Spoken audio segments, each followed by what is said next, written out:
guys, welcome back. Me and Keith are here. Unfortunately, power has not been restored for our station. Yep. So we are again doing a Facebook Live just to give you an update on what's going on as far as what we know. Now, looking at the voting results for just the state of Texas, it looks like so far with almost 90% of the precincts in, President Trump with the Republican Party is in the lead with the majority of the votes. And we just got word from the city there has been another COVID-related death.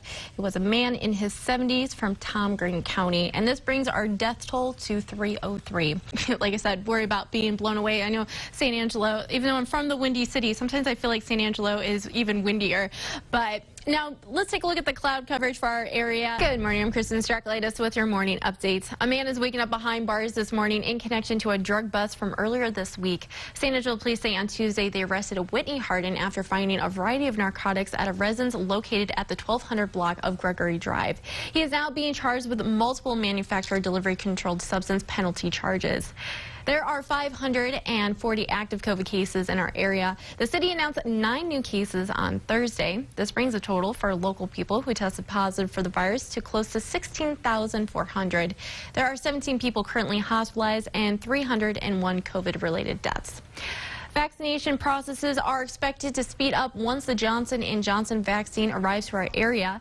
Unlike the Moderna and Pfizer vaccine, Johnson & Johnson does not require much colder temperatures or special freezers, which aren't available in all hospitals. The Johnson & Johnson vaccine also does not need to be done in 2 doses, allowing more vaccinations per shipments.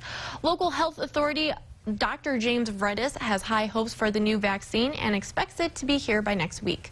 For the past year, the pandemic has brought hardship on many people's jobs in some way, shape, or form.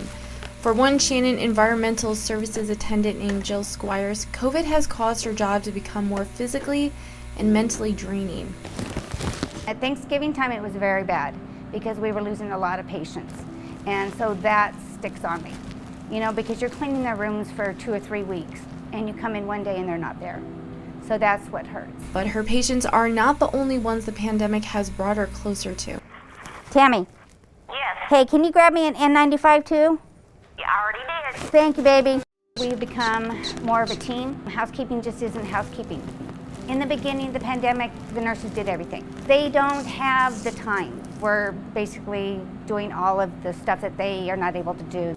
Despite being on this emotional roller coaster, she says she feels at peace with where God has placed her. God brought me here for a reason. And maybe, you know, this is what it's for. They're passing away by themselves. And so we're the last faces that they're seeing. But Squires never lets the bad days get the best of her because she remembers there are still lots of people who are counting on her services.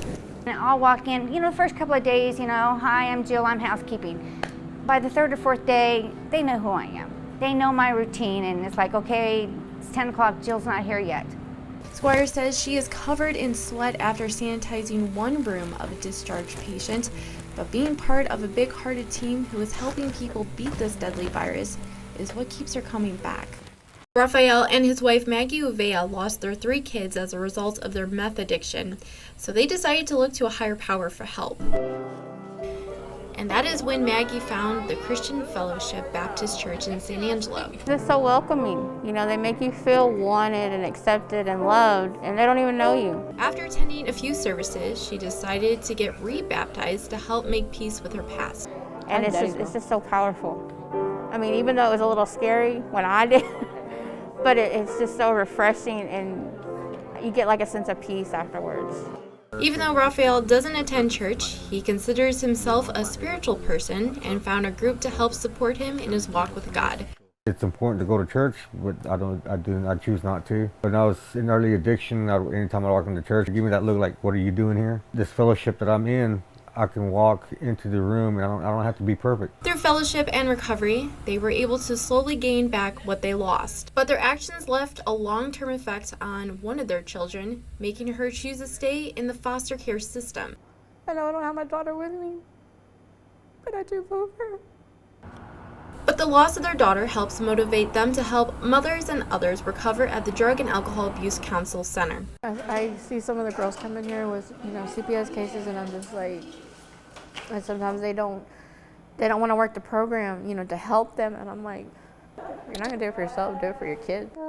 And they hope their story inspires others to get better.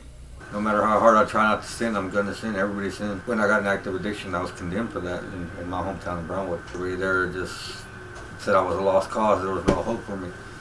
I'm living proof today that there is hope. The family who once struggled to be in the same room together is back enjoying life again. And I was promising to myself that I would never cause her any more tears. If there are tears, it were happiness.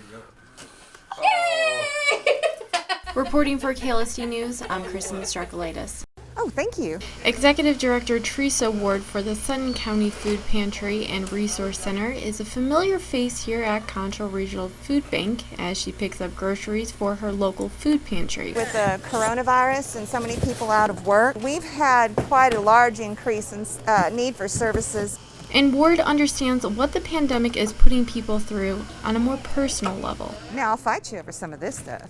That's what brought me into doing this was I've been there, I've done that, and I want to help others. Julie Holt, Director of Communications at the Concho Valley Regional Food Bank, and her team make it possible for local food pantries to feed their communities. We have a fabulous team. Like, we work together and make it happen.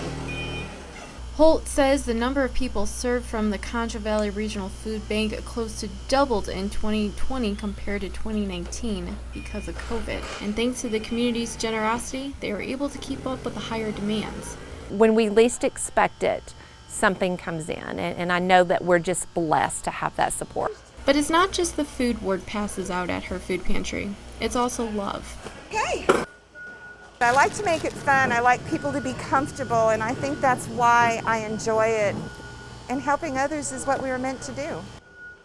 There is no way of telling what the future needs will be for these food pantries as the pandemic continues to claim people's lives and jobs. But every day their goal is to focus on each family that walks through their doors and help them in any way they can.